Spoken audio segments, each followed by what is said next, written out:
Okay, now let's go over some of the IELTS listening basics. Let's get into how to do the listening section for the IELTS exam. And I'm going to go over with you some of the keys to success. And then we're going to go over several examples so you can really learn about how to do the IELTS exam for the listening section very, very well. It's all about understanding the method and the strategy for doing it. It's not simply just listening. Okay, it's not simply just listening. That's not what it's about. It's about more than that.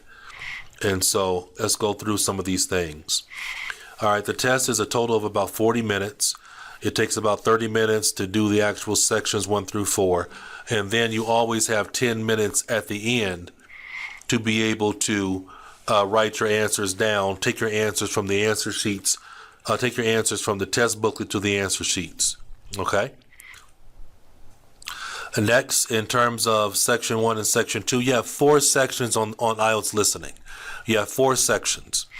All the questions go in order. Okay, all the questions go in order. So when you do section 1, you're doing questions 1 to 10. And when they're playing the conversation, they're going to give you the answers in order. They're going to give you the answer to number 1, then the answer to number 2, then the answer to number 3, then number 4. It goes in order. You will never hear the answer to number 4 before you hear the answer to number 2. It will never happen. It doesn't happen that way. The entire test goes in order. In the first section, you're going to hear a conversation between 2 people, and you're going to either have to answer, you're going to have to be able to answer the questions based on the conversation. In section 2 is going to be a monologue. It'll be one person speaking. Both section 1 and section 2 are dealing with some type of social context. I need to go to the airport. Somebody, a athlete is coming to visit a new sports store. It's going to be some kind of social event, social thing happening. Maybe sometimes it may be happening on a university setting. So in sections 1 and 2, that's what we're dealing with. But all the questions go in order. All the questions go in order. Also, it's important to note that for IELTS listening, there are only 2 types of questions. There are only 2 types of questions. It's either going to be fill the blank or it's going to be multiple choice. That's all. Fill the blank or multiple choice.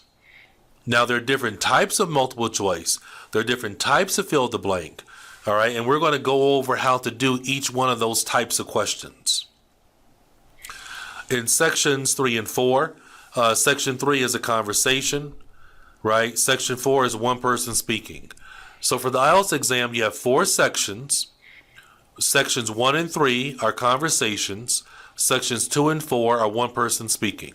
Now, for the IELTS exam, for listening, it's very important for you to understand that it gets progressively more difficult. Section 1 is easy, then section 2 is a little bit more difficult, then section 3, then section 4 is the most difficult. So it gets progressively more difficult. So what I tell most students is you want to do great at sections 1 and 2. Be great at sections 1 and 2. Try to get 0 wrong in sections 1 and 2. All right, because if you do great at sections 1 and 2, before you get to section 3, you can possibly already have a 5.5 on the test. Okay? You can already have a 5.5 on the test if you do great at sections 1 and 2. Then when you get to sections 3 and 4, which are more difficult, it's going to be much easier for you to get your IELTS listening score to be a 7 or a 7.5 because you did such a great job at sections 1 and 2. So that's another important note for you to understand. All right. Now, what is IELTS listening? It's not a listening test. It's actually listening comprehension.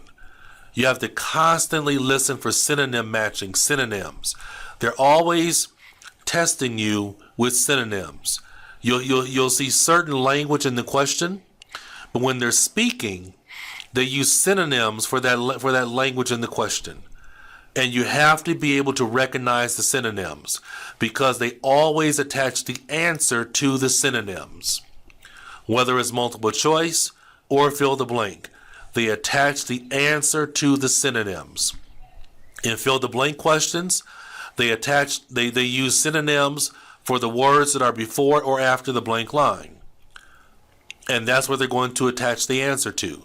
For multiple choice questions, when they're speaking, they'll say the correct answer that's connected to the language of the question.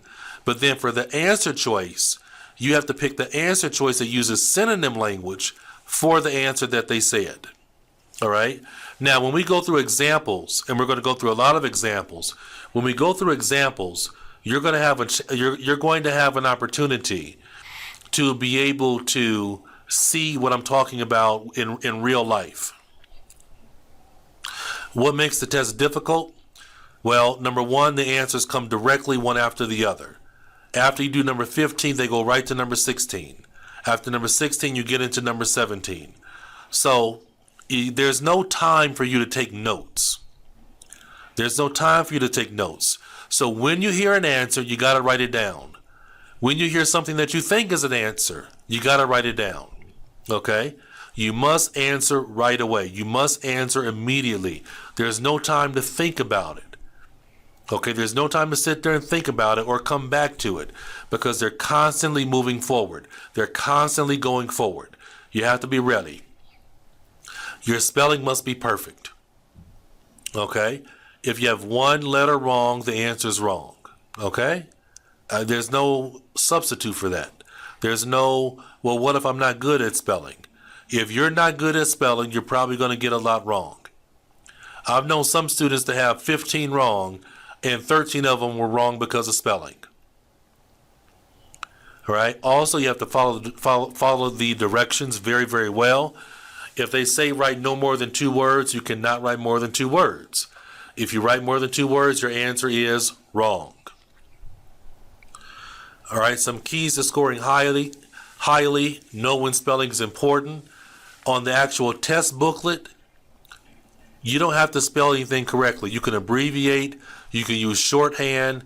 You can write an answer choice in your own language on the test booklet. However, on the answer sheet, it must be in English and it must be spelled correctly. So if they give you a word you're not sure about how to spell, but you know is the answer, just, for right now, just spell it the best you can. And then at the end, when you have your 10 minutes to transfer your answers, that's when you can focus on spelling it.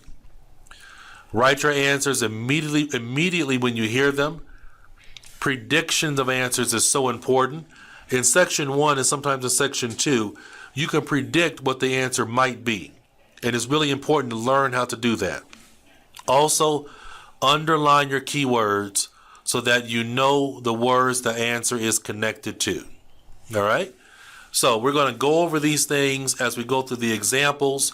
We're going to go through section 1, section 2, section 3, section 4 examples, and you're really going to get a chance to really learn how to do the IELTS listening section with us. Okay, so thank you very much, and let's go forward on this journey to learning how to do IELTS listening. Thank you very much. Talk to you soon.